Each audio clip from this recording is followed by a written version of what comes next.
You made your first million on Snapchat, lost it all down to 50 cents, and then built it back up. Not a lot of people can say they've done that. TikTok had just come out. So I'm like, why not post videos there? And then as soon as they started getting some traction, I just went all in. It's easy to forget that the numbers are real. Right. Those are real. Yeah, sure. Yes, yeah. Even if it's 50 people, even if it's 100 people, you get a room of 100 people. That's a lot of people. Who cares if your video fails? Right. Who cares if it only reaches 500 people instead of 500,000? Yeah. Make another one. Do you recommend people reshooting that same video differently?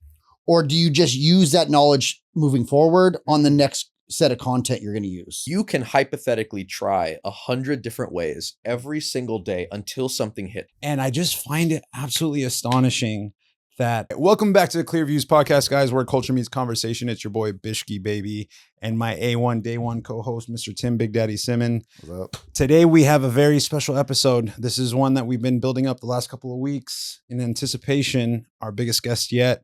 Ladies and gentlemen, please be prepared to be amazed and inspired. Please welcome Evan, the card guy, Alberto, the magician who turned college janitor nights into a 16 million follower magic empire. Known for blending heart-pounding sleight of hand with life-changing lessons, Evan's not just here to show tricks. He's here to change the game in the consulting world for social media. Please give it up for the card guy. Evan, thank you for being here, bro. Thank you. Thanks, guys. Thanks Dude, for having me. This is dope for us because, like I said, you are the real deal. Holyfield for sure, 100%. So to have you on, and I do have to say this before we get into anything. I have to say this. This is the one thing I kind of mentioned to you earlier. You know, for me and Tim, we've started this. We're trying to grow this and really build something, and not just as a business or a brand, but as a movement. And you know, I'm a, you know me, man. Like we've had a couple conversations. Like I'm a nice guy. I know you're a nice guy too. But I've come into this world, social media, and I'm trying to learn from other people. And I'm also trying to give whatever little knowledge I have. And I just find it absolutely astonishing that I reached out, I told you the story, to two of my micro influencer buddies and just looking to like collaborate and brainstorm more than anything. I didn't want anything in return. I just wanted to brainstorm, like ask them ideas like, hey, how do you strategize? Like, how do you edit on CapCut, or how do you use this and do that? And those two little micro influencers couldn't give me the time of day, and they know who they are. But Throwing them under the but you, a man I've never met before, who has 16 million followers on TikTok and 2 million followers on IG and growing fast, was willing to come from Texas to be on a guy that you've never met in person podcast. I just think that speaks volumes to your character, bro, as a man, and your integrity, dude. Real talk. Like, I just think you're like genuinely like a dope ass human being, bro. So I just had to say that. And no ill will against those people. I just find it like absolutely mind boggling. But yeah, man, I mean, any opening statements from you? Oh, well, first of all, I appreciate that. I'm glad to be here. I love networking with people, and I love talking about social media. So I think this will be a really cool and productive conversation. So make sure you watch till the end. Yes. Also, because I've gone by the card guy for 6 years. Yeah. Recently, I'm doing this rebrand. It's just the guy. It's just the guy now. I like that. I did notice that too. Yeah, you know, it's fun. I will always keep my magic roots in mind. Yeah. Always will do it as a party trick, and maybe it'll even make some appearances in my videos. But as of right now, I'm just like, what captures everything I'm doing? Yeah. I still do card tricks, but I also do motivation, and I also do consulting, and I'm like, the guy just captures all of it. Yeah. So yeah.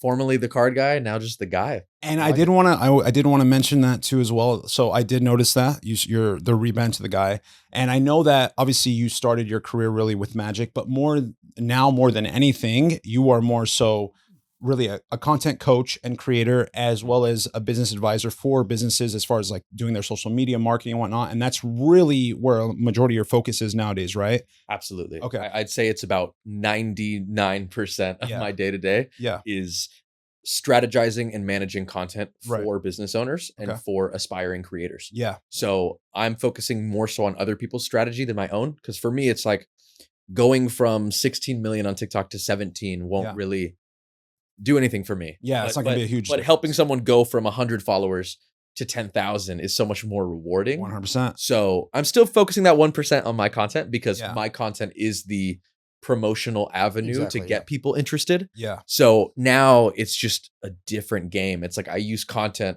to get people to know who I am to then hire me. Yeah. Now, before we jump into that, I do want to get a little bit of your your story, because I think you have an impressive one.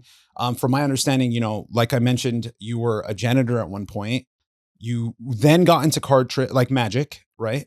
And then blew up doing your social media, like your sleight of hand.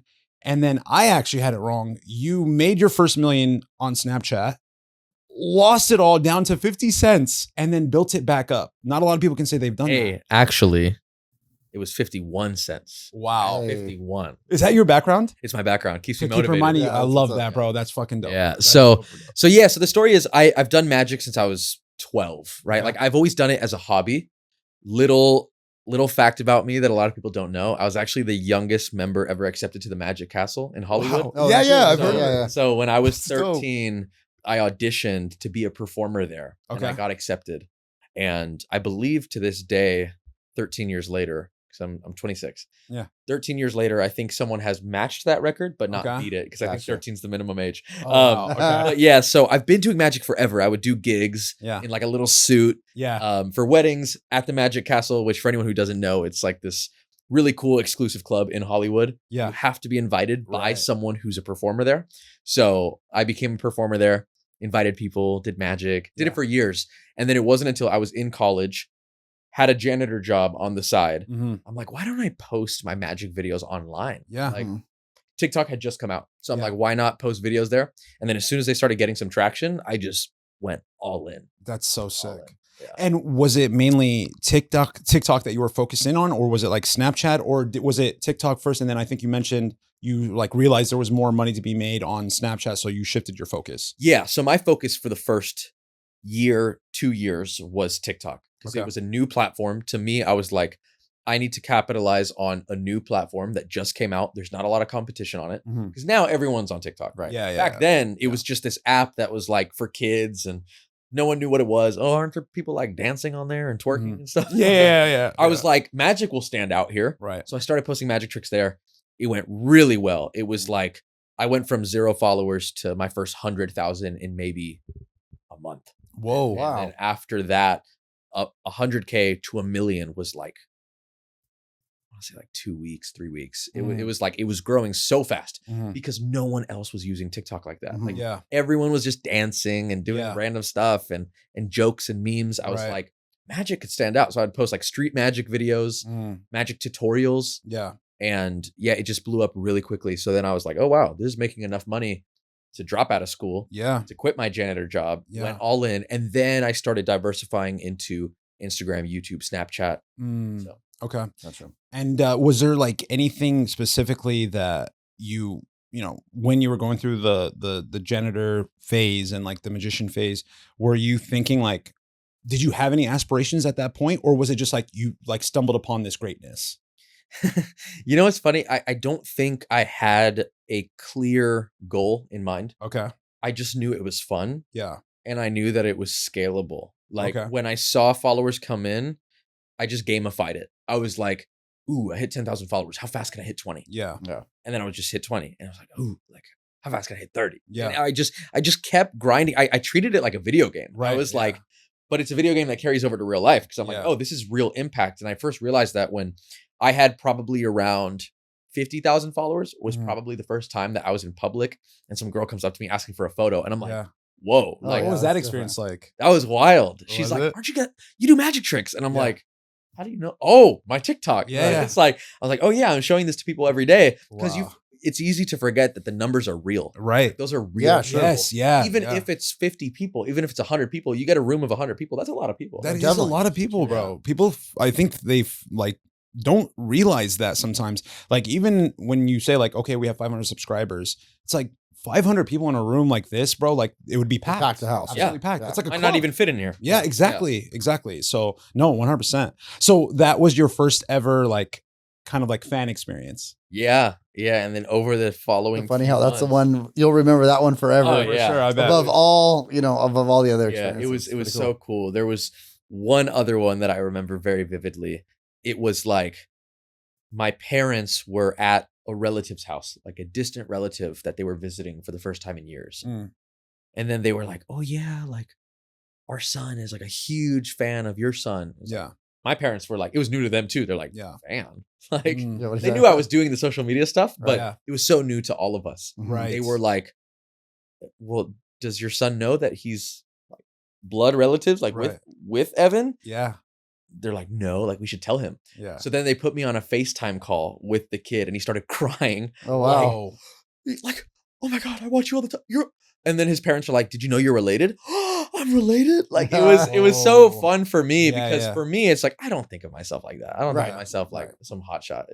It was very cool. Yeah. Those first couple times was very, very surreal. I bet. That's pretty rad. When it happens now, is that like, you're a little bit more used to it now? Yeah, it's a little more normal now. Like I went in and out yesterday and the guy's like, don't you do magic? Yeah. I'm like, yeah. Like, you want to see a trick? That's so sick. Yeah. That's so sick. Yeah, it's cool. Now with where you're at now, obviously, like we said, you've shifted your focus more into really helping other content creators and other businesses mainly too as well. Like, because social media is, it is, you know what I mean? Like it is, that's how I would describe it. How much has it changed? My first question is, how much has it changed from the time that you started till now, as far as like every aspect, the saturation, the strategies that you employ? Did you even have strategy back then? Can you kind of discuss that a little bit? Yeah. So there's a couple really good points there. I mean, number one, as far as where it's at now versus where it was, it will only ever get more competitive. Mm-hmm. Everyone, like you said, saturation. Everyone wants to post. Everyone wants to be a creator. Right. Everyone wants to be heard and seen. And there's a huge psychological component there, right? It's people want to be seen. They want to be known. They want their message to the world to be said. And my encouragement is like, no matter what scale, whether you have 1 follower or 1 million, you're still sharing, and you should you should create just for the sense of creating. Yeah. Despite the achievements. Yeah. But I will say it's only getting harder. Yeah. And I don't say that to like be scary or scare people. Or sometimes or to discourage people, because at the same time, it's like, I also tell my students, like, it's also not that serious. Yeah. And what I mean by that is like, who cares if your video fails? Right. Who cares if it only reaches 500 people instead of 500,000? Yeah. Make another one. Yeah. Yeah. Like it's such a crazy industry, because I really believe as long as you're always learning, as long as you're figuring out, how do I make my content better? Yeah. Eventually something will hit. Yeah. I really believe it's like, you just have to stick with it long enough. Right. Eventually a video is going to get 100,000 views. Yeah. Mm-hmm. Eventually you're going to get a video with 1 million. It might not even be the one that you thought it was going to. Yeah. Yeah. Most likely. A lot of times that's the case. That's everybody. A lot of times that's the case. Sure. Yeah. So my thing is, if you're in the early stages of content, whether it's personal, it's for business, and your videos are getting 200 views, 300 views, if you quit, that's the fastest way to ensure you'll never get any more. You'll never get more, right? Yeah. But if you just keep going and you keep learning, I think the best thing that I did was, every time a video didn't do well, I didn't have a strategy back then. To your point, I didn't. I didn't know what I was doing. Right. It was all trial and error. Yeah. But what I did, which everyone nowadays, it pisses me off. Someone doesn't blow up, the algorithm hates me. It was the wrong hashtag. I posted at the wrong time. Yeah. It's like they make up all these bullshit excuses. And it's like, none of that matters. What I did, the best thing that I did with my content, if something didn't work, I sat there, I watched it, and objectively, I tried to pull myself out of the situation like it wasn't me. Would I watch this? Like, would I like, if I was scrolling on my feed, is this captivating enough that I would watch it? Yeah. And if I was like, no, okay, how can I make it better? How can I make it more entertaining? Yeah. I always had a solution mindset to the content. Yeah. It was never, woe is me. Right. I didn't go viral. Yeah. So sad. So I think it was all trial and error, to answer your strategy question. Yeah. And that's what I tell people all the time. It's like, just always be learning, always be willing to make changes. And then just go from there. At what stage did you realize, like, you started to become aware of what was working and what wasn't working, and like where you started to say like, oh shit, like this is actually valuable information. I've really understood, or I've kind of mastered how I can get views and followers on these platforms. Like when do you remember that being the case? Like obviously you said in the beginning you were a magician, you were just doing your videos on magic and you didn't really have a strategy in place, but like when did you start to notice like, oh shit, this is a valuable information? Yeah, the closest I had to a strategy at the beginning was, what do I think people will find interesting? Okay. Such a basic question, but for real, it's like, if you don't Gary Vee says this. It's like content should do one of two things, or if not both, entertain or educate, or both. It's like if it doesn't do one of the two, it's not content. It's just some random footage posted on the internet. Right. It has to at least entertain or educate. Yeah. So for me, I was like, how could I do one of the two? Because I started social media after seeing a clip of Gary Vee. Yeah. He was like, if you're not on social media, you're wasting your fucking life. Yeah, yeah. You know, he's like, it's like his whole thing, right? Yeah, Gary Vee. And but I got into content after watching him say that. And I always kept in mind, I was like, entertain or educate. So every video was like either just a cool magic trick with a fun reaction or like me teaching a trick. So I'm just like, oh, people will find that interesting. Yeah. But the videos didn't really start blowing up until I learned the nuance of the video. It's like I could teach a card trick, but maybe if I taught the card trick in this way, like I said it this way, I edited the video this way, it would perform a little bit better. And I'm like, so the editing matters. And then I'm like, and then I would try different versions of me saying something. I would make a video, it would fail in my mind. Now I'm just like, don't worry if a video fails, just try again. Right. But back then I was like, it hit my ego a little bit. I'm like this aspiring creator. And I'm like, dang it. Like, that's why I can relate to so much to creators now that are struggling to grow. It's like, I've been there. Like I would make a video, it didn't blow up. But like I said, instead of being like a victim, I was like, what could I do differently? I remember this very distinct time where I posted a video. It was me doing a magic trick and it barely got any views. Okay.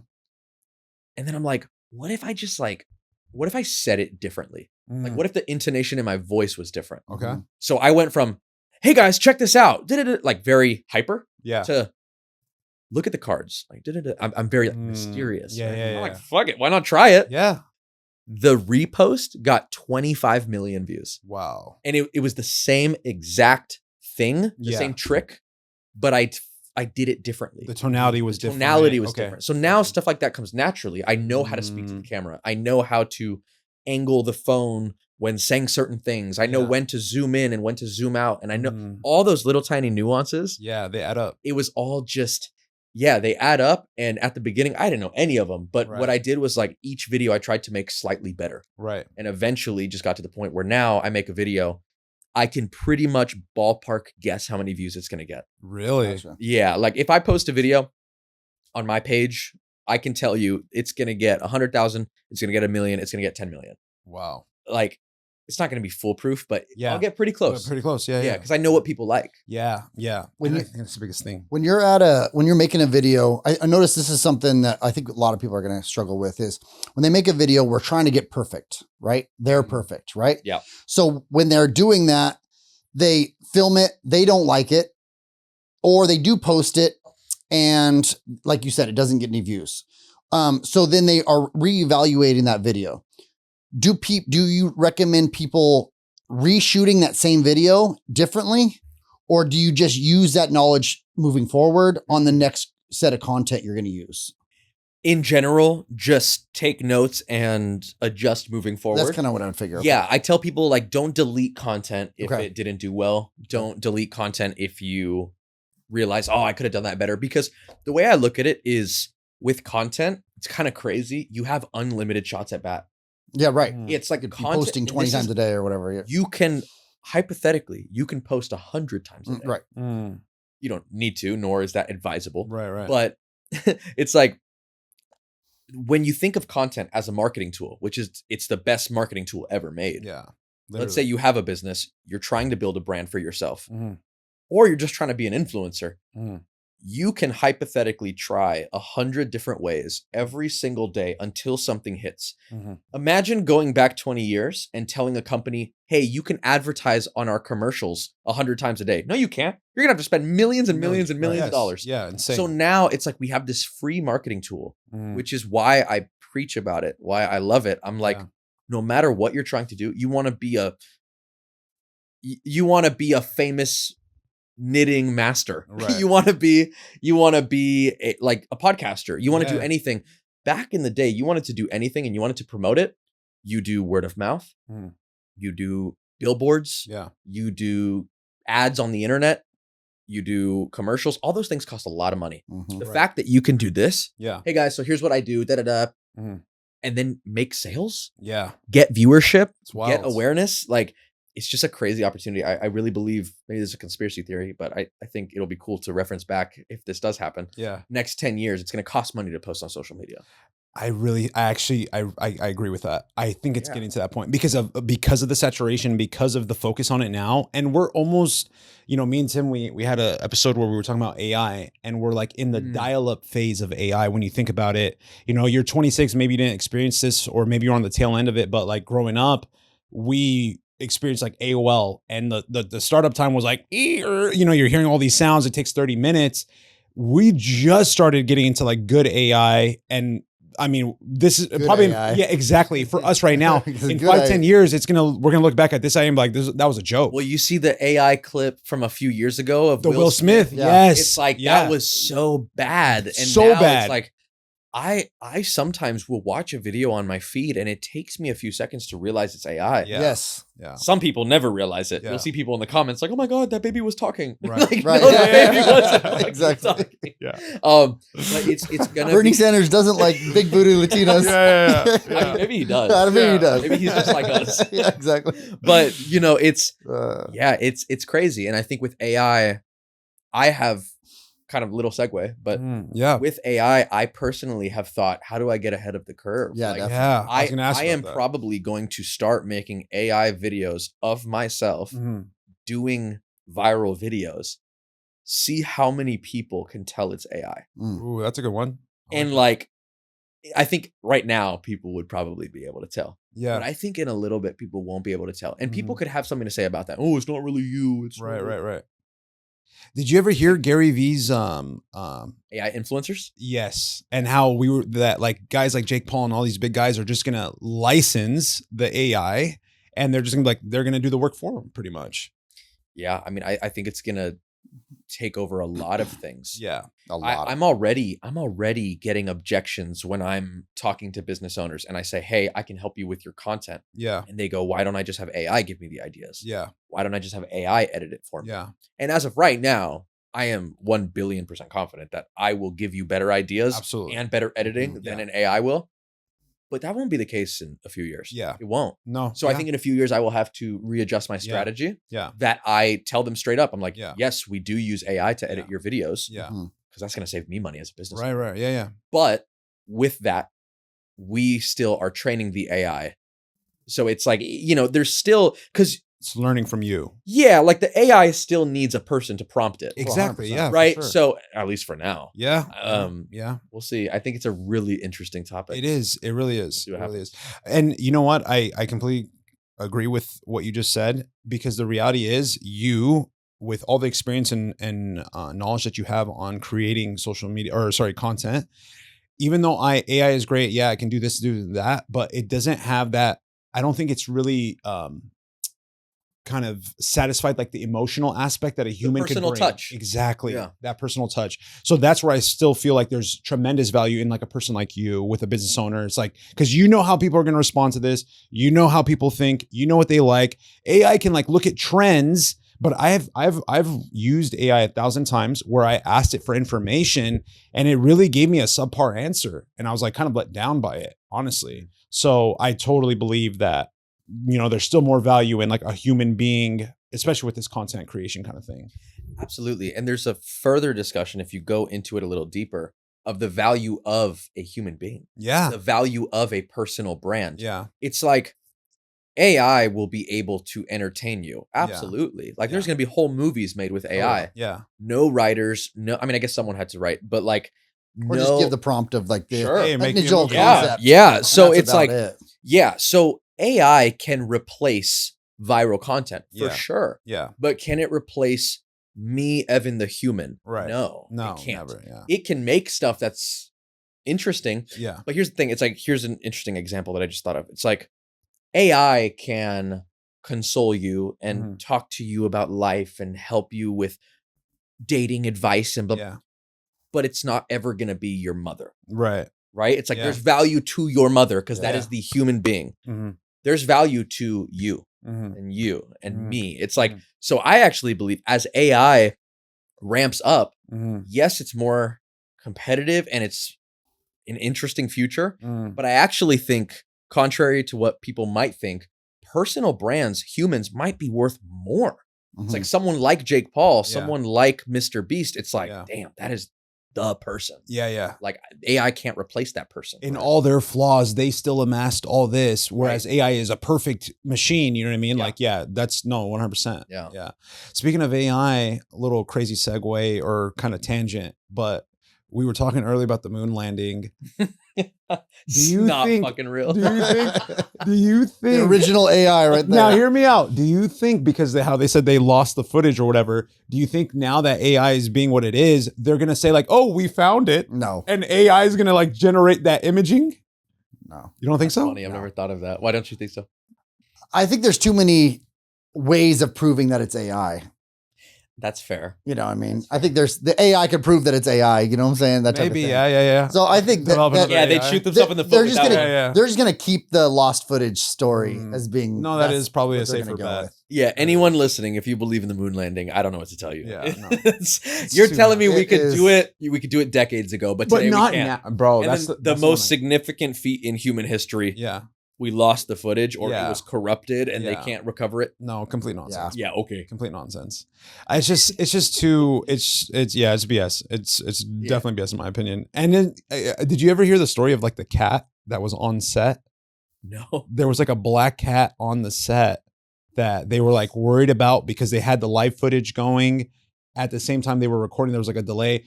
It's the way they bounce around. Yeah. Odd. And don't get me wrong, I am the biggest fan of space. Yeah. Like, I wish we went to the moon. Like, I know, that'd be sick.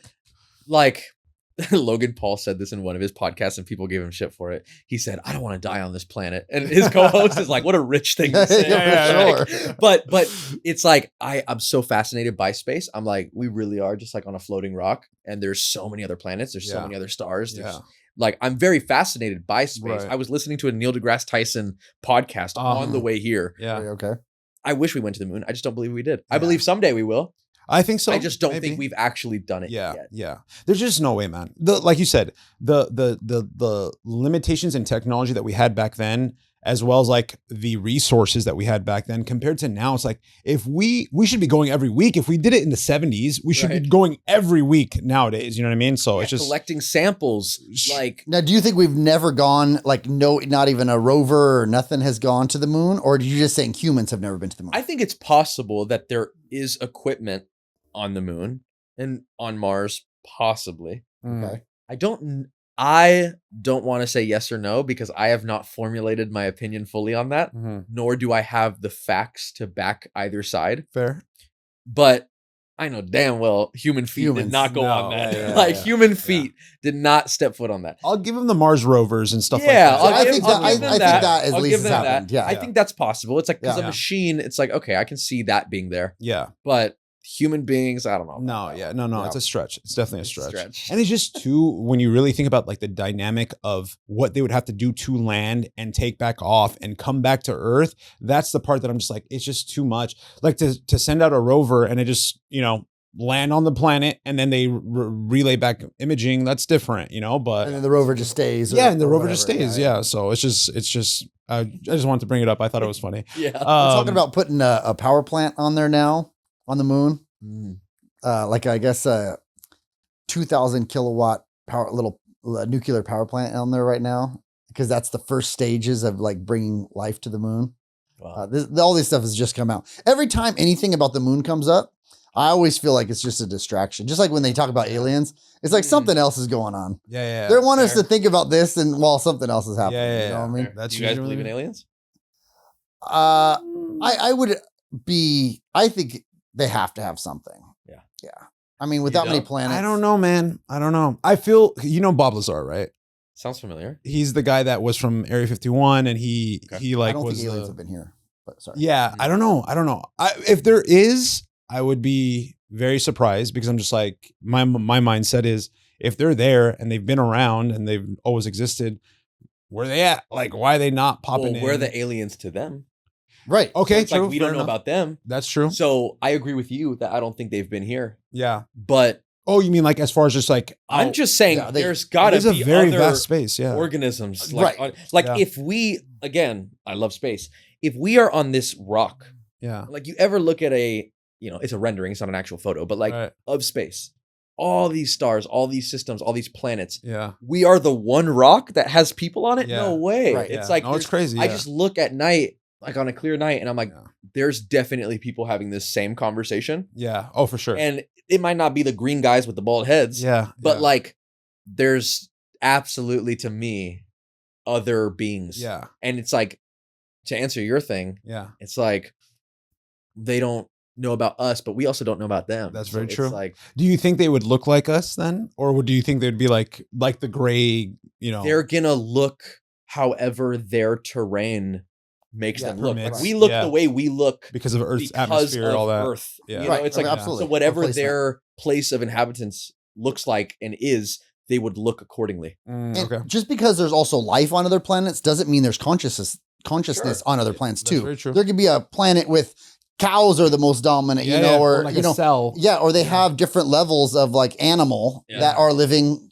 flourishing, all the things, but there's no actual consciousness. Have you guys ever looked into, this is so off topic and I love it. Have you ever looked into the idea of a multiverse? Like not in Marvel. Okay. Like a true multiverse. Like here, now. Because they say space is infinite. Right. So there's infinite us's. And if space really is infinite, think of infinity. That literally means infinite possibilities exist, meaning there's another us three talking somewhere else right now. Right. Bro, that is... If it's actually infinite, there's a version where you're wearing my outfit and I'm wearing my outfit. Right. It's like, if it really is infinite, yeah, it kind of means that has to be true. Yeah. Now, do you... I don't know if I believe that. It could be true, though. I don't know. Right. Do you feel like it's like variations, though? Or do you feel like it's just like another version of us? Not only variation, but every variation. Exactly. That's kind of what he's getting at. Every variation, and not only variations, but also exact. Meaning, if something's actually infinite, that means there is a universe where a Bishoy from another universe lived his life the exact same moments as you right now. You going right now, he just did that. like if it's actually infinite, there's variations and there's specificities. Like on the record, I don't even know if I believe this shit. Right. I like the conversation because I'm like, I don't rule anything out. I think people are very stuck on this is how the world works. This is how the world works. This is how it's like, I can't say definitively any of it. So it's like, I'm not going to rule anything out either. Did you grow up spiritual or anything like that? I grew up in a very religious household. Okay. Very Christian. Okay. And if I were to answer truthfully and honestly how I think right now, I don't know. Like, I like the idea of no one truly knows. You can have faith and you can be guided by your faith. And I respect faith. But I guess my own brain says, there's something I don't know if anyone's gotten it fully right. Right. It's like my girlfriend likes to say, there's probably bits and pieces from everything that's somewhat true and somewhat wrong. And I know that's a controversial take because if you are religious, it's like the belief is, my belief is right. Right. Which I don't have anything against. I'm just, me personally, I'm like growing up in a household where it was a very set of beliefs. I don't know if I align with that, but I would still consider myself spiritual in the sense of there's no way we're here by chance. I do think there is something greater guiding us and we feel it and we feel connected to each other, but I don't know what it is. I don't know. No, it's an interesting take. I would say that's God. I would say that's definitely God. There's a couple things, even with like the Big Bang, they talk about like a tornado flying through a town and assembling a Ferrari perfectly. Right? Is that possible? Right. It's just not. There has to be, there is some higher creator that like is a designer aspect, to a lot of this. You know what I mean? Where the food is capable for us to, everything in life allows us to have consciousness and have these higher thoughts. And this is all, I think, a God thing and a test for us personally. But I still love the fact that you're kind of challenging the status quo as far as like, do we all have it right? You know what I mean? Because that's kind of, I think, a part of our faith too, is like we talked about as Christians and believing in God, like you have moments of doubt, right? And that's where the faith, you lean more on your faith. And like, that is really the faith is like, even though it's not there, the answer isn't right in front of you, you're still making that connection and whatnot. But, you know, I'll make a little side point, then we'll get back to your, really what we have you here for. But, I can't remember his name. It was a mathematician, a famous one. I think Carl Strauss. He said, as a mathematician and looking at the numbers, I am better off believing there's a God and believing and living a Christian life, because the pros, like the cost benefit analysis that he did was saying, if I live my life the way I want and I die and hell is real, and I was not worthy enough to go to heaven, and I'm living an eternity in hell in damnation, that is the value that I would get from actually being a Christian and going to heaven. That value outweighs that dramatically. So I rather play my cards and my odds of, okay, there is a God, I'm going to live a good, decent life, and I have a better chance of going to heaven and being in like eternal, you know, paradise rather than eternal damnation.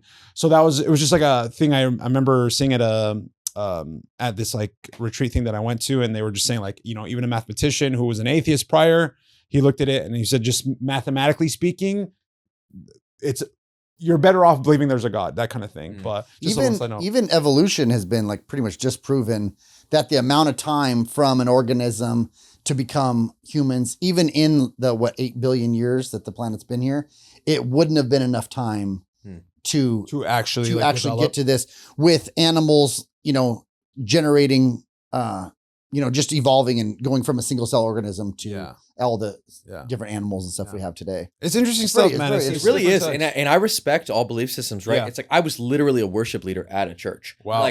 Like growing up, that was very synonymous with my identity. Yeah. Right. Like being a Christian. Yeah. So I respect people of all faiths. And with me, I'm just like I said, with the space thing. Yeah. It's like, I'm just of the mindset of, I don't truly know.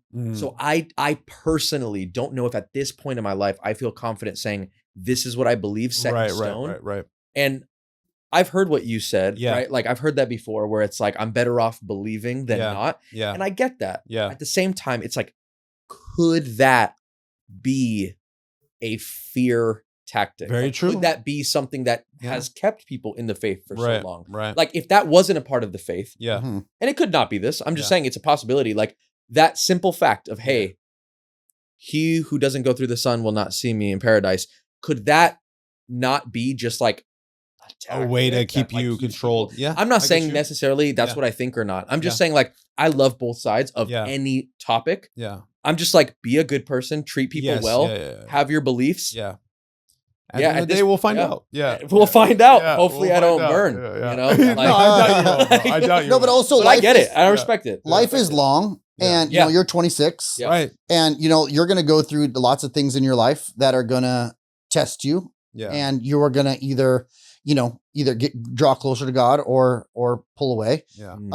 You know, and that's going to be your story. And, you know, I mean, everyone's going to have to go through this regardless of the manipulation. You can't really change someone's heart. Yeah. So, I mean, your heart has to be voluntarily changed to be, you know, whether you believe or you don't believe. Yeah. So just because you're feared or you're like, oh, I'm feared that I'm going to go to hell, that's not why I believe. Right. You know what I'm saying? Right. Like I have been changed by experiences in my life, you know, and that's just how it's gone for me. Now, everyone goes through different experiences, and I'm not saying that you're going to go through one or you're not going to go through one, because again, that's who knows, right? Yeah. But I know that, you know, that I'd have, and that's why I came to the conclusion. Yeah. Does that make sense? Yeah. Right. You know, because I've been very similar stories. You know, especially at your age too. I'm 44, and same thing. You know, I went through a lot of years atheist, grew up in Christian home, and you know, my journey has been, you know, ups and downs when it comes to religion and God. Yeah. And especially the way you know our society portrays it. Yeah. Where, you know, they either use fear or the Christians get a bad rap for just being a religious freaks and stuff like this, judgmental and hypocritical, and you know all the things that Christians are, you know, because they're people. Of course. And I always know people are people, you know, it's there's going to be extreme atheists and extreme Christians and extreme Buddhists and extreme, it's like, I never worry about the extremes. That's why it's always really a you thing. Yeah. You know what I mean? It can't even be a you and your wife thing. It's really her thing. You know, it's you and your kid thing. It's their thing. Like they all have to, everyone as an individual kind of has to go through these things. You know what I mean? Yeah.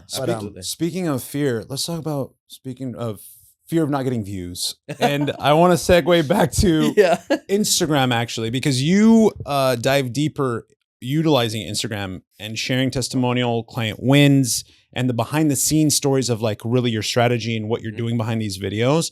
How do you use each feature, for instance, reels, stories, posts, for different content goals?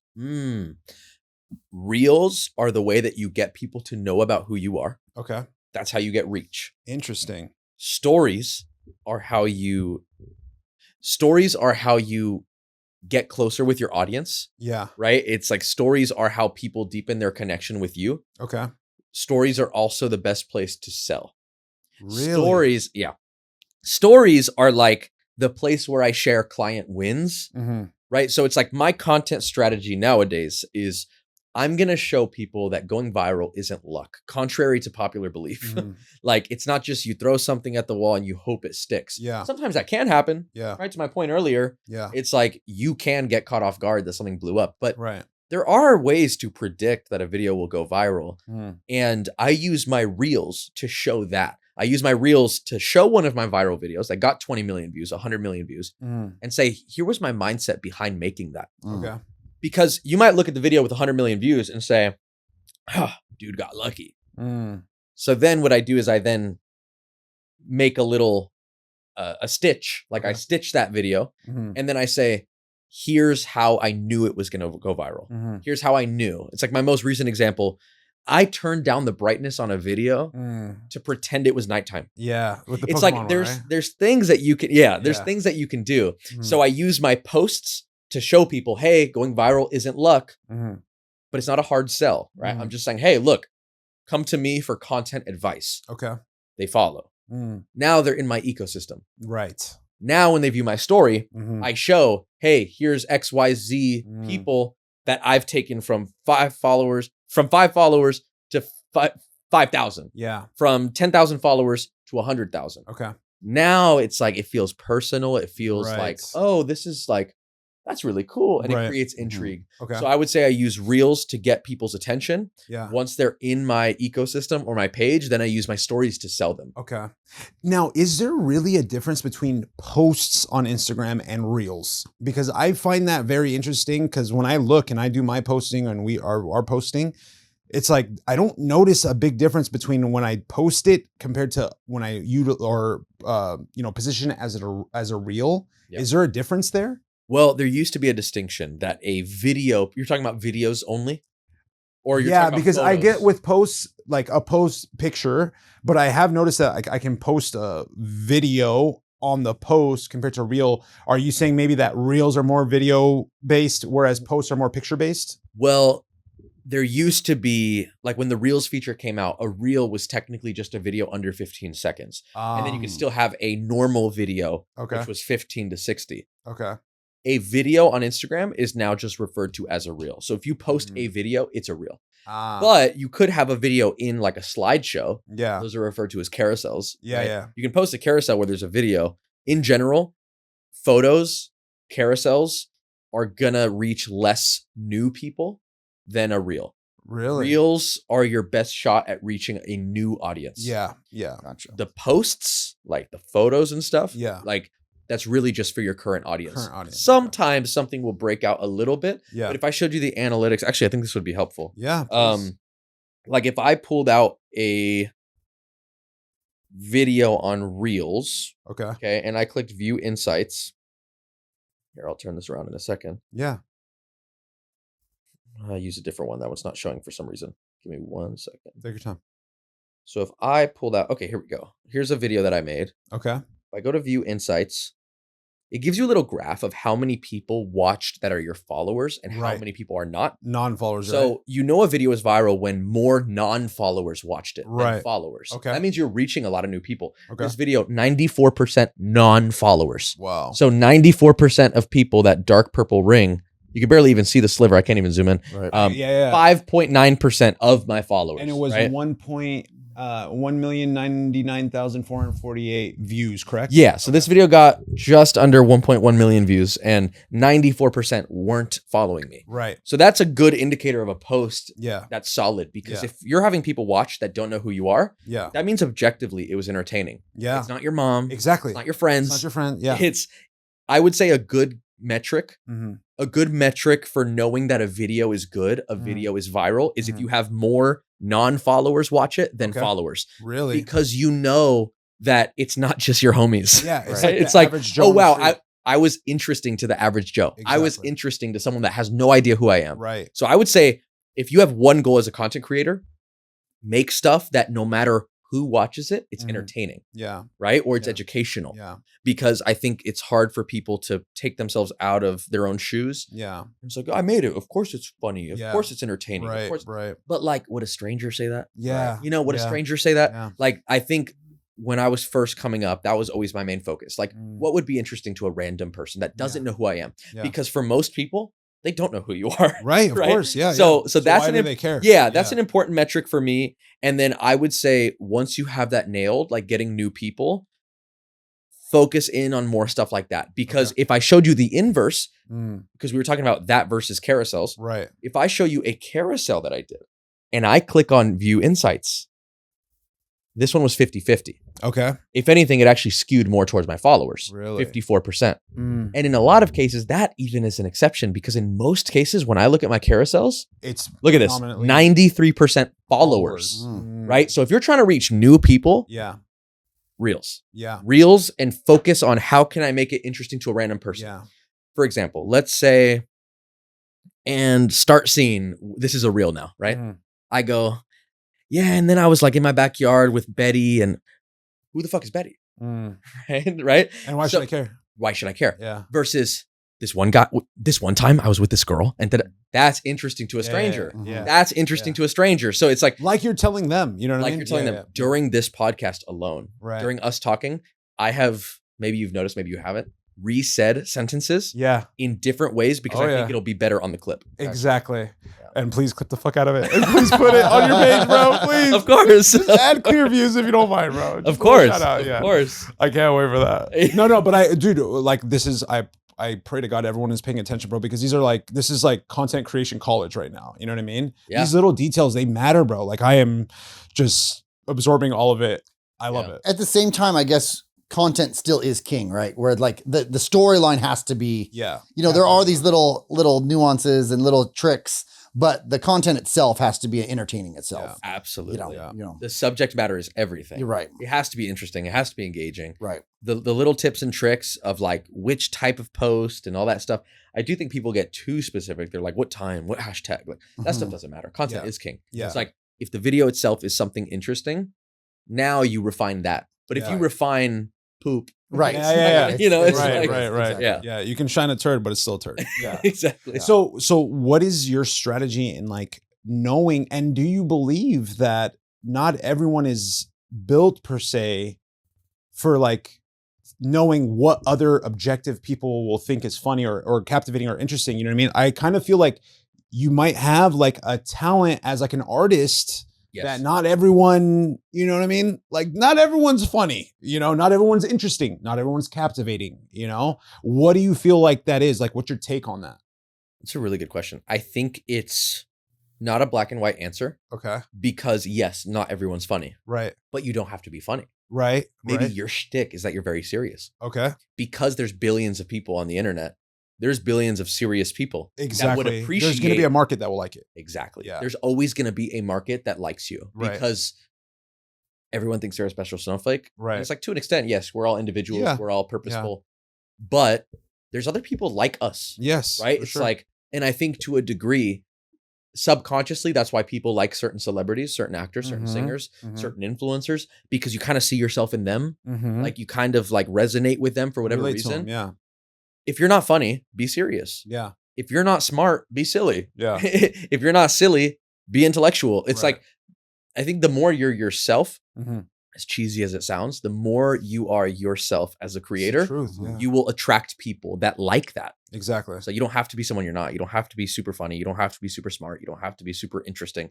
be you. Yeah. As corny as it sounds. Yeah. You're going to find the people that resonate with you. Amen to that. We keep always said from the beginning, it's like, just let's be authentic. Yeah. As long as we're authentic, yeah, then we don't have to pretend like we're playing a part. Exactly. Right. And then, and then the next week we're all of a sudden we were like, hey, that's not who I saw last week. Yeah. As long as we're constantly just being ourselves. Yeah. You know what I mean? Yeah. Yeah, you have to be yourself. Mm-hmm. When we built this together, we said that we're going to keep it as raw and real as possible. And we want to be like known for being as raw and real as you could be on a podcast, because we do obviously with these bigger podcasts, I'm sure there is some originality to it and some genuineness, but I'm sure there's also, a little production behind it and there's some setup and whatnot. Right. And, one of the biggest things we did in the beginning was we each told our stories and we both have unique stories. So when we did that, it was really cathartic because one, we like kind of exposed, a lot of stuff that is vulnerable information but we wanted to like really set the standard in the bars saying like, hey, we're actually being as like my family and friends don't know this information about me. And I just told the internet, Right. So it was a, like we were trying to make a bold move with that, I respect it. Yeah. I think in the same way, like we've jumped around from very like raw and random conversations to very deep and philosophical and back to the content. Like I appreciate the like religion topic because it's something that a lot of people cannot disagree on. Right. It's something that a lot of people cannot share their beliefs. Yeah. And even what you were just saying, it's like, I always even to get kind of meta with it as we were talking about it, I'm like, should I even be talking about this? I know people are going to like, oh, you got to believe this. You got it's like, that is the truth to me right now. It's like that could change, like you were saying, dude. That's right? Exactly. It's like I'm just gonna say where I'm at right now. Yeah. It's like this is me as a 26-year-old guy. Like this 100%. Is what I. So it's like you just have to be unapologetically you. Yeah, it's like people are gonna agree, they're gonna disagree, they're gonna. But I think too many people they can't have conversations. They can't. So I value that you guys are just. You're going to speak your mind. Yeah. You're going to be yourself. I respect it. It's just easier that way. Yeah. And then you don't got to keep up and act. Keep up with nothing, bro. Exactly, bro. Once you start one lie, you got to follow through with it. It's just too much. How much when you see a trend happening, like in a just, whatever that trend is, do you find it beneficial for you to like jump on those trends and kind of make fun of the trends, go after the trends, follow the trend, or do you kind of stay away from those? I personally don't follow trends too much. Okay. I don't think it's a bad thing. I think if you are early in the content process, you can definitely emulate things that are doing well for other people in your niche. Yeah. If there's like some recurring joke that a lot of fitness influencers are posting about, you can hop on the bandwagon. Like, why not? Right? If there's something that a lot of podcasters are doing, jump on it. Why not? I have no take on if it's a good or bad thing. I actually just had this conversation with a friend yesterday. My best moments as a creator, and what I mean by best moments, like my best months view wise, because it fluctuates. Like I think my best view month ever was like 600 million views. That was like the most views I ever got in 1 month. Wow. I could not tell you a single thing anyone else posted that month. I did not see or draw inspiration from anyone. I picked up my phone and said, what do I think is interesting? Gotcha. What do I think people will watch? And to your point earlier, there is a talent aspect. And I don't say that to pat myself on the back. It's like, I don't think everyone maybe has that gene or that ability to understand what other humans would deem interesting. So in that case, I would say emulate. There's nothing wrong with emulating, taking inspiration. Yeah. Everyone has different skill sets. Yeah. So it feels like we need genes right here. Yeah. But you feel like kind of your approach is instead of looking at the trends and trying to mimic it, you're like, I'm trying to set the trend.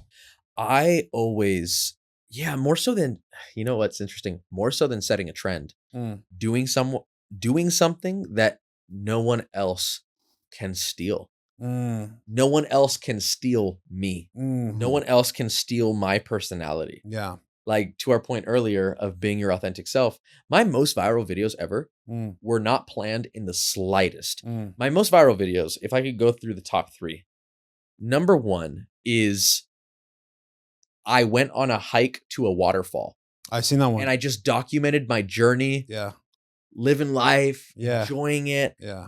And then I just made sure that when I edited it, that I did it in a way that you feel something. I had the right music, like I had the right pacing. Yeah, there was an emotional component. For me, it's like, I wholeheartedly can say if someone else made a video of them hiking to a waterfall, it wouldn't get 200 million views. Yeah. It got 200 million views because it was so raw, personal. Yeah. And my second most viewed video, my car died on the side of the road. So I asked some strangers to help me push it. And I just put funny music over it. And we're like pushing it. And it's like, we're laughing. And it's like, the comments were like, wow, what a way to make like a shitty situation so fun and human. Yeah. So it's like my most viral videos, my top 2 were just real. Yeah. You know, it's like people are craving authenticity and no one can recreate that. Yeah. Right. Yeah.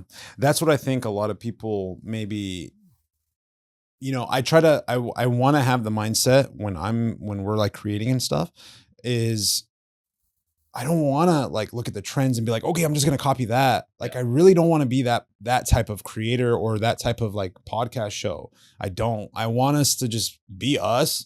And if people resonate with it, you know, great, awesome. At the same time, like you said earlier, it's not that serious. You know, my life's not going to end just because we didn't get to 1 million views, and Tim's life definitely ain't going to end. You know, my boy is balling out the gym just in business and success. You know what I mean? So he's good. Like, you know what I mean? So, but you know, at the same time, we do want to like succeed with this, and we do want to like make an impact in some way in people's lives. But it's just, like you said too as well earlier, it is getting saturated.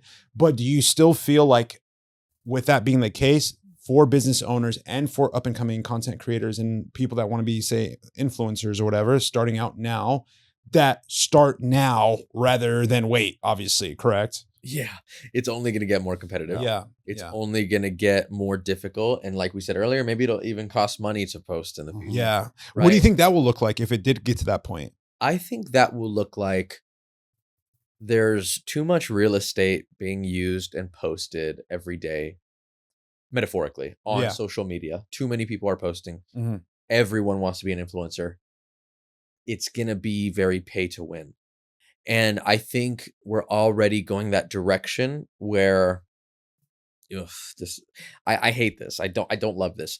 I will make a video these days where, because of my content background, because I know what makes a good video, I'll post something and it performs pretty low based off of my standards. And I say, I know this is good. I know if people saw it, it would convert to sales for my business. Okay.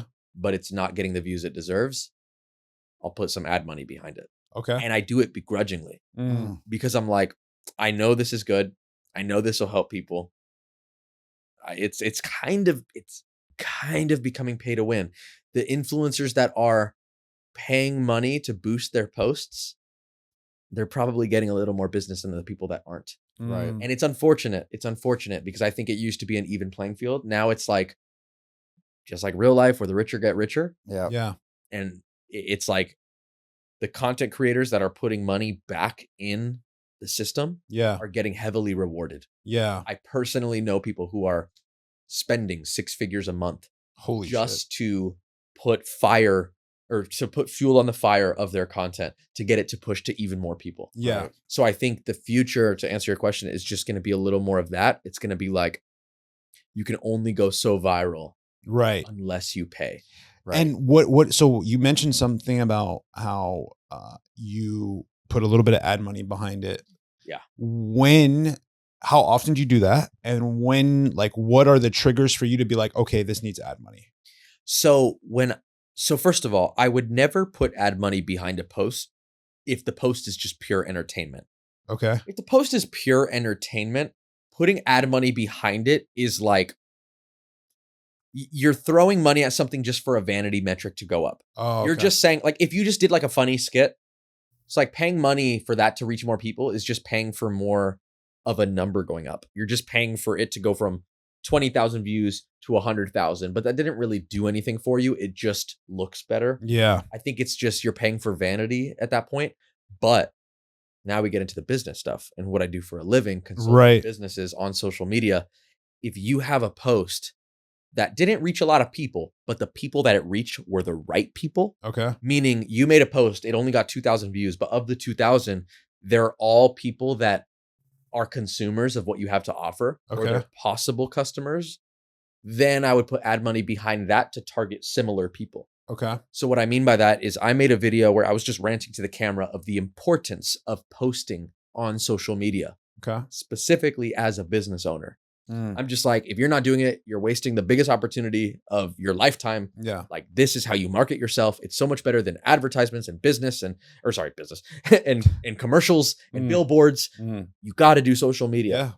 The video didn't go viral, but of the people that were liking and commenting, it was all business owners. So I'm like, obviously it resonates with them. Yeah. So I'm like, who cares if it didn't go viral? Let me put money behind it to get more people like them. Yeah. Because they are potential customers. Yeah. I wouldn't use ads to get more views. I would use it to get more customers. Right. Okay. Yeah. Because then that's also how you can justify the ad money. Yeah. When you put an ad out, does it go, you can select the demographic? I can say, I want this post to only reach people who are in top 10% income households. Wow.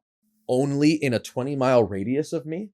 Only that follow other business pages like Gary V that own a business. Like, you can get really specific. So I do think ads, and that's on all platforms you could do that? So you could do that on most platforms. You can target, but the main place I'm referring to is Meta, because that's what Meta I thought. I remember Facebook seeing that on Facebook. Instagram. And Instagram has it as well. It's Facebook and Instagram, right? It's like in tandem. Right. Yeah. So when I advertise, it's just through Meta ads for my Instagram. Gotcha. Yeah. So it's powerful. Granted, I don't spend that much on it. I really still believe in organic. Yeah. I still believe in, you can make a video, and if it targets the right people, they could be interested in what you have to say and what you have to educate or entertain. Right. Yeah. But ads are powerful, and I think you can love it, you can hate it, but I think the future is going to look like the people that are spending the money on ads, like, they're the ones that these platforms are going to reward, because at the end of the day, they're the ones that are the cash cows. And I heard that it actually punishes you, like, if you do an ad, right, or you do like a boost, and then afterwards you like stop doing it, you're not gonna get, like, especially on TikTok, apparently the exposure that you got with that boost, it's like, whatever, say you got 15,000 views with that boost.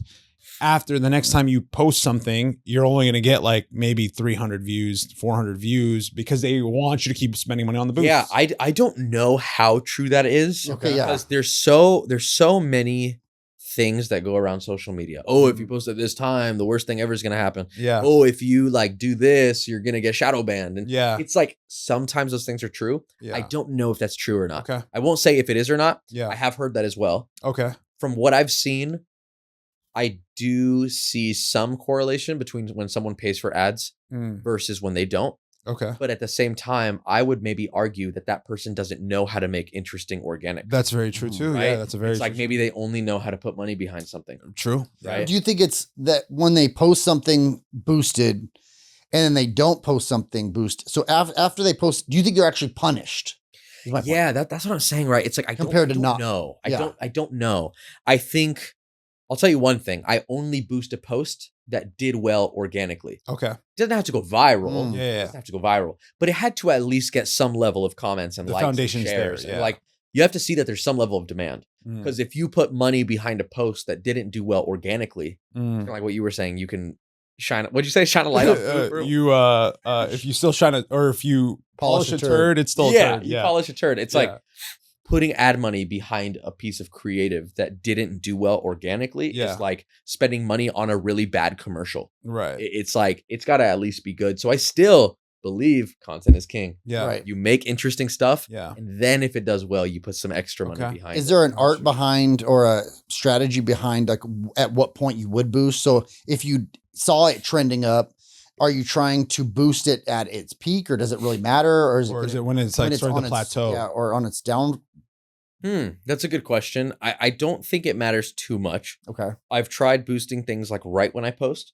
I've boosted things after they had their life cycle. Okay, right. I've boosted things when they're like in their life cycle. I haven't noticed too much of a difference of all those, because even after the ad ends, if the video is good, it will keep getting views. Okay.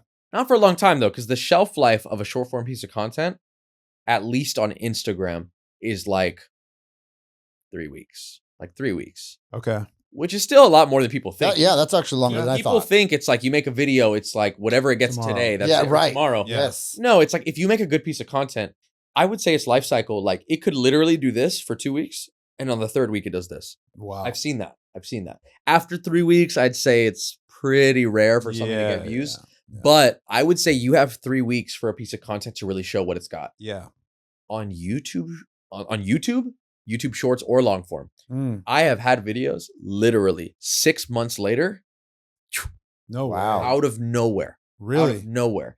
And that's why the game is always volume. Because as much as I can get into the nuance, as much as I can say, make it a little better, make it do this, it's all important. Let's say that was dialed. Let's say 100% I'm a genie. I snap my fingers. Every video you guys make from this point on is 100% engaging, 100% interesting. They could not blow up today, tomorrow, the next day, the next week, 6 months from now, boom. The other one, 4 months from now, boom. The other one, 5 months. It's like I've had videos that just randomly pop off. Now, at this point, knowing what I know about content, I'm very confident when I post something that if it's not getting views right now, I'm a gambling man. I could say, look, I'm betting money that this will at some point in the next 6 months take off. Gotcha. I can say that. Yeah. But here's the difficult part. I tell people, hey, you got to be patient. But what if you're patient, but your stuff isn't good? Yeah. It'll never do that. Right. So it's like the foundation is always the content. If the content is good, then be patient. Yeah. But you have to make sure the content is good first and foremost. And this is why people need to reach out to you, business owners and content creators alike, because maybe they think their ish is good, but maybe they could use a little bit of your... You could be consistent, but with the wrong thing. It's like you could hike 20 miles in the wrong direction. Yeah. Right? It's like... And all your homies are all going to tell you you're doing great. All your friends are going to be telling you to do your family members. But, it's that general public that you want to know that's letting you know that. Now, let's get into a little bit about what your services include and what that looks like. Yeah. What can, for instance, an up-and-coming content creator or a business owner look forward to dealing with you and your business? Yeah. So if you're trying to grow on social media, what we do is we tell you what to talk about. Yeah. That's based off you. It's not one size fits all. It's what's your business, or if you're on the creator side, what do you want people to know you for? And every weekend, my team and I go over what should this person post to maximize their reach. Yeah. So we tell you what to talk about. You talk about it. You send that footage back to us. We edit it. Because the editing process is so tedious. Yeah. Not only is it tedious, but a lot of people do it incorrectly. It's like you have to know your videos are being packaged nicely. Yeah. Right. So we tell you what to make, you send it back to us, we edit it, then post it for you. Yeah. So it's like, it's the most hands-off you're going to get with the content. Yeah. So that you can focus on whatever other stuff you have to, whether you own a business or you're trying to build a personal brand. So I have smaller services as well because editing costs money. Yeah. Editing costs more money because it costs me money. I have to pay editors. Right. But the convenience of it's all in one place. Yeah. You can come to me and we'll do all of it. But I also offer just pure consulting, right? Yeah. It's like if you already have an editor or you yourself are a good editor or you just don't mind spending hours doing it, right? I can help you too. It would just be the idea side of things, right? So just the ideation. But I prefer the done for you package, and so do most busy people. Yeah. Right? Because it's like, hey, just offload everything you can to us. The only part that you can't offload is you being on camera. Right. Exactly. So it's like, you still have to do that part. Right. But everything else we take care of. But I don't know how someone could not hear that and like not understand the value. You're talking about creating the idea for them. You're talking about consulting the idea after it's created. You're talking about the editing and the direction of it. That in itself is extremely valuable. Like I wish I had it. Yeah. I wish I had it. Like truly from firsthand, now that we've got into this and I've seen that side of the game, my God, man, like you are insane for not taking advantage of that, especially with someone that knows what they're doing and has like a proven result and process. There's extreme value in that, man, especially for like businesses, specifically businesses with trying to get into this game, because a lot of business owners nowadays, let's be honest, they're on the older side, right? Maybe the boomer generation. They don't know the first thing about creating content or like how to market on social media. They usually hire some like crazy outlandish like marketing firm, and they're charging them like insane money for no results. Let me tell you this. My competitors, very strict quotes. Yeah. Like, because they're not. Yeah. There's a couple of people I do actually respect, but for the most part, my competitor is a faceless marketing firm that you don't know who they are. Yeah. But you found them online. They said they'll do your social media for your business. Yeah. What do? They tell you, hey, get some photos around the office, get some videos around the office. Yeah. No rhyme or reason, no strategy. Right. And then they say, all right, we're going to post for you. And then they just post the random photo. Yeah. And they post the video. Do they have millions of followers? Do they know what it's like to keep someone's attention? Do they have 10 billion views? Like, no, it's like they're just some random people that say, hey, we'll do your content for you. So they're selling you convenience. They're selling you, hey, at least when someone looks up the Instagram of your business, you have stuff. Yeah. Sure. Yeah. But do you just want stuff as a placeholder, or do you actually want to grow it? Yeah. Do you actually want to get viewership? Yeah. And those firms, it's like, I won't talk exact prices, but I'm telling you, they charge double what I do. Yeah. They charge double what I do. For not even close to the same result. Not even close to the same results. I have one guy that came to me 2 months ago with 15,000 followers. 2 months later, he now is at 75,000 on Instagram. Yeah. And forget just the 60K followers, because the followers, okay, cool. But what does that actually lead to? Right. Okay. Well, his monthly revenue of his business went from 5K to 30K. Wow. So it's like, that's just through his Instagram. Yeah. Now, it's not like I guarantee that for every single person. Of course. But what I say is, just like any service-based business, just like a gym, you don't sign up for a gym membership and then you automatically get ripped. 100%. You have to put in the work. You have to put in the work. It's like, you got to take my advice. Yeah. You pay me. I give you the ideas. Yeah. You execute on them. Yeah. You're willing to learn. Yeah. We take care of the rest. And that's what we do. I mean, it sounds like it's done for you, literally, right? Yeah, it's done for literally, you literally. And everyone needs it, and everyone knows it. But like you said, like these boomers, like they know it's important, right? But they don't have the time to think, okay, I got to do market research. I got to figure out what to post about. Yeah. Then I got to film it. How do I film it? I don't even know anything about lighting. Yeah. How do I edit it? Do I hire an editor? It's like there's all these bottlenecks. So then ultimately, what do they decide to do? Just not do social media. Right? So it's like, you're literally just not doing the most important thing. Yeah. Right. Literally, So, especially in today's world. I genuinely believe if you're a business owner and you're not marketing on social media now, and you better be doing it way sooner than later, because it's like you said, it's just going to get more saturated. It's going to become even harder, and it's going to probably become more costly to promote on social media. So it's like the value that you're instilling and providing, bro, like it's, it's big. Thank you. And just to put it out there, because I'm big about, speaking your goals and just putting it out there, right? I right now am working primarily with small businesses, small businesses and aspiring creators. Right? I have different price points depending on which one you fall into.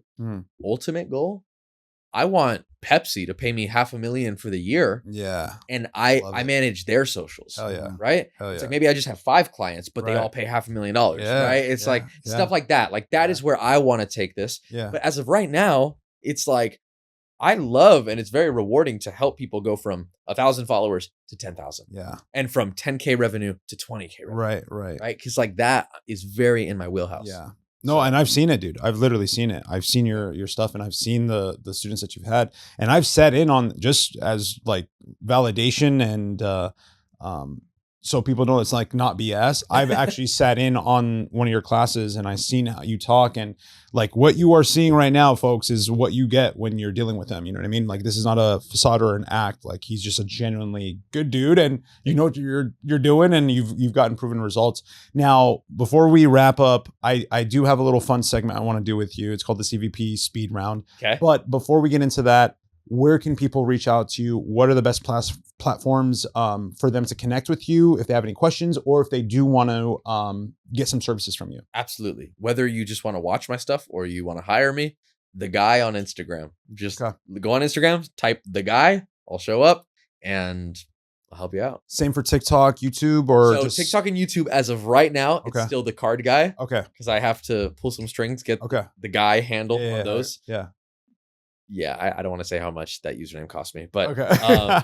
Nowadays, because Instagram and all these platforms have been out for years, like, if you want a generic name like the guy, you got to pull some strings. You gotta pay some money. Oh, I bet. So, soon it'll be the guy everywhere. Yeah. As of right now, I just use Instagram to market myself anyways. Okay. So it's like YouTube and TikTok. If you want to go look at those for entertainment, look up the card guy. But for business, the guy on Instagram. Okay, got you.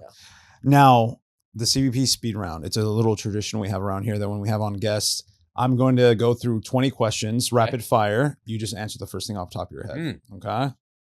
I like it. You're actually the third generation of this. So are you ready, Evan? Ready. The card guy / aka the guy, Alberto. Yes. All right. I don't even know what this is. These are filtered for us. Raw or graded? What? Raw or graded? Just pick. Pack rip or single hunt? Single hunt. PSA 10, BGS, black label. PSA 10. Trade night flex or secret stash? Secret stash. I have no idea what any of these are. 1K card or $1,001 cards? 1,000 card. Buy the dip or flip the hype? Oh, buy the dip. Tops chrome or prism? Tops chrome. Pull heat on camera or in silence? Pull heat on camera. Card show crush or card show deal? Card show crush. First edition or one of one? One of one. Auction sniper or bin king? Auction sniper. Vintage Jordan or modern Luca? Vintage Jordan. eBay or in-person deals? In-person deals. One card you'd never sell, no matter the price. PSA 10 first edition Charizard. Damn, I love it. Shipping stress or meetup mayhem? Wait, what was those ones? Shipping stress or meetup mayhem? Meetup mayhem. Greater you trust most? I don't know what that is. Oh, grader, like someone who grades your cards. Okay, greater you trust the most. Yeah. So someone that grades your cards. Oh, PSA. Okay. Sneakerhead crossover or card only pursuit? Card only pursuit. 10K card lost in the mail or fake slab from a trade? 10K lost in the mail. Card drama or card karma? Card drama. Okay. I'm going to skip 20. It's not relevant. And then the most important one, completely contrary to the cards, Kobe or Jordan. It's the most important question we ask. Kobe. I fucking love it. I love this guy, bro. Dude, I'm Jordan. You're Jordan? Yeah. You're Jordan? I love it.